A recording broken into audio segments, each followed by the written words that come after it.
Supreme court এই রায় দিয়েছেন এবং এই রায় মোতাবেক অলরেডি এই পশ্চিমবঙ্গে নোটিফিকেশন হয়ে গেছে। আপনারা জানেন সুপ্রিম কোর্টে এই যে এসএসসি মামলায় 26,000 যে চাকরি বাতিল হলো, প্রায় 26,000, সেই মামলায় যারা টেন্টেড ক্যান্ডিডেট তাদের কাছ থেকে টাকা ফেরতের নির্দেশ দিয়েছে এই রায় হওয়ার অনেক আগেও। তার সত্ত্বেও এখনো পর্যন্ত টেন্টেড ক্যান্ডিডেটদের কাছ থেকে টাকা ফেরতের কোনো প্রকার বন্দোবস্ত রাজ্য সরকার করেনি, কোনো আর্টিকেল 12 অথরিটি করেনি। অর্থাৎ সুপ্রিম কোর্টের সেই রায়টি মেনে কোনো নোটিশ হলো না। কিন্তু সুপ্রিম কোর্টের এই জাস্ট কয়েকদিন আগে আসা একটি রায়, সেই রায় সাপেক্ষে নোটিশ দিয়ে বলছেন যে কারা কারা টেট কোয়ালিফাই করেনি সেই টিচার্সদের একটা তালিকা তৈরি করতে, মানে অর্থাৎ সেই রায় সাপেক্ষে ব্যবস্থা গ্রহণ করতে হবে। উদ্দেশ্য খুব পরিষ্কার। দেখুন, সুপ্রিম কোর্ট রায় দিয়েছে, সেই রায় গোটা দেশের জন্য বলবৎ। কিন্তু সেই রায়কে নিশ্চিতভাবেই যে এই রায়টিকে পুনর্বিবেচনা করার পদক্ষেপ নেওয়া যায়, কিন্তু রাজ্য সরকার সে কোনো প্রকার পদক্ষেপ এখনো পর্যন্ত গ্রহণ করেনি। বিভিন্ন শিক্ষক সংগঠন, বিশেষ করে এবিপিটিএ, তারা আমার সঙ্গে যোগাযোগ করেছে।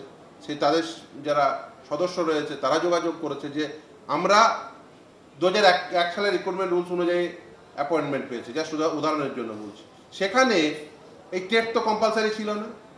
রাইট টু এডুকেশন অ্যাক্ট এসছে, রাইট টু এডুকেশন অ্যাক্ট 2009, তার সাপেক্ষে 2010 সালে এনসিটি নোটিফিকেশন দিয়ে বলছে মিনিমাম এলিজিবিলিটি ক্রাইটেরিয়া কী হবে। তারপরে সাবসিকুয়েন্টলি অ্যামেন্ডমেন্ট এসে 2011 সহ তার পরবর্তীতে। তাহলে মিনিমাম এলিজিবিলিটি ক্রাইটেরিয়া যে টেট, এটা প্রথম ইন্ট্রোডিউস হলো 2010 সালে। তাহলে তার আগে যারা অ্যাপয়েন্টমেন্ট পেয়েছে তাদের জন্য কেন সেই আইন লাগু হবে, সেই প্রশ্ন তারা যথার্থ করছেন। ফলে এই রায়টি নিশ্চিতভাবেই পুনর্বিবেচিত হওয়া উচিত বলে তারা মনে করছেন, এই শিক্ষককুল মনে করছেন। অথচ এই যাদেরকে এই রায় পুনর্বিবেচিত করে তাদেরকে অ্যাকচুয়ালি তাদের সার্ভিস প্রোটেক্ট করা উচিত এই আর্টিকেল 12 অথরিটিদের, তার বদলে তারা তাদেরকে আবার বিড়ম্বনার দিকে ঠেলে দিচ্ছে।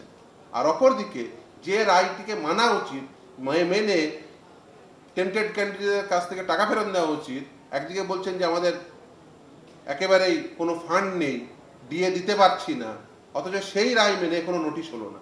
সেই রায়টি অনেক আগে হয়েছে, কয়েকদিন আগে আসা একটি রায়, সেই অনুযায়ী নোটিশ হয়ে যায়। তার কারণ তারা মনে করছেন যে এই টেট কন্ডাক্ট করলে হয়তোবা বেশ কিছু ক্যান্ডিডেট, মানে শিক্ষক, তারা হয়তো টেট পাস করতে পারবেন না, তাদের ছেটে ফেললে তাদের আরও কম এই আর্থিক দায়ভার নিতে হবে। ফলে এই হতে পারে, বিভিন্ন ইন্টেনশন থাকতে পারে। আর এই রাজ্যে তো টেট দুর্নীতি নতুন কোনো বিষয় নয়। ফলে এই যে টেট দুর্নীতি, কিছু শিক্ষককে স্কুল থেকে বিতাড়িত করতে পারা, এগুলো তাদের ইন্টেনশন থাকতেই পারে, শিক্ষককুল মনে করছেন। বিভিন্ন শিক্ষক সংগঠন, বিভিন্ন শিক্ষক যারা এই দিতে হবে তারা উদ্বিগ্ন। এই অবস্থায় দাঁড়িয়ে রাজ্য সরকারের সদর্থক ভূমিকা নেওয়া উচিত ছিল। অন্যান্য রাজ্য সরকার তারা সদর্থক ভূমিকা নেওয়ার চেষ্টা করছেন, অথচ আমার রাজ্যের সরকার তারা কিন্তু শিক্ষকদের সমর্থনে থাকছেন না।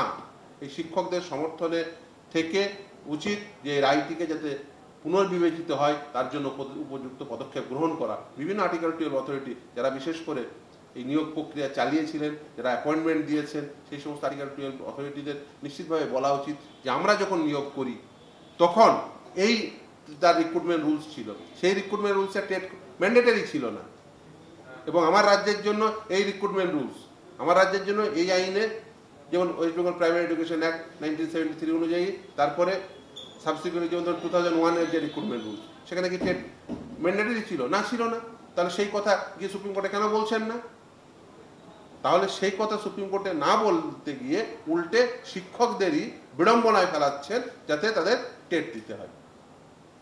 কেউ হয়তো 15 বছর চাকরি করছেন, 20 বছর চাকরি করছেন, 2006 সালে ঢুকেছেন, আজ 19-20 বছর চাকরি করছেন, তা তাদের কেন বিড়ম্বনায় ফেলাচ্ছেন? নিশ্চিতভাবে সুপ্রিম কোর্ট রায় দিয়েছে, সেটা বলতেই পারেন যে আইন অনুযায়ী সেটা সকলের জন্য লাগু। হ্যাঁ, লাগু, কোনো, কিন্তু সেটা তো পুনর্বিবেচনা চাওয়া যায় যে, এবং তার সেখানে আপনার পার্টি ছিলেন না, পার্টির বিরুদ্ধে প্রসিডিংস না থাকা সত্ত্বেও আপনার অ্যাফেক্টেড হচ্ছেন, সেগুলো গিয়ে বলুন। শিক্ষকরা তারা বলবে, তারা যোগাযোগ করেছে, কিন্তু রাজ্য সরকারের পক্ষ থেকে বা অন্যান্য আর্টিকেল 12 অথরিটির পক্ষ থেকে এই রাজ্যের ক্ষেত্রে কোনো সদর্থক ভূমিকা দেখা যাচ্ছে না। উল্টে শিক্ষকদের বিড়ম্বনায় ফেলানোর জন্য উল্টে সেই তালিকা চাওয়া হচ্ছে। এটা একেবারে হওয়া উচিত নয়।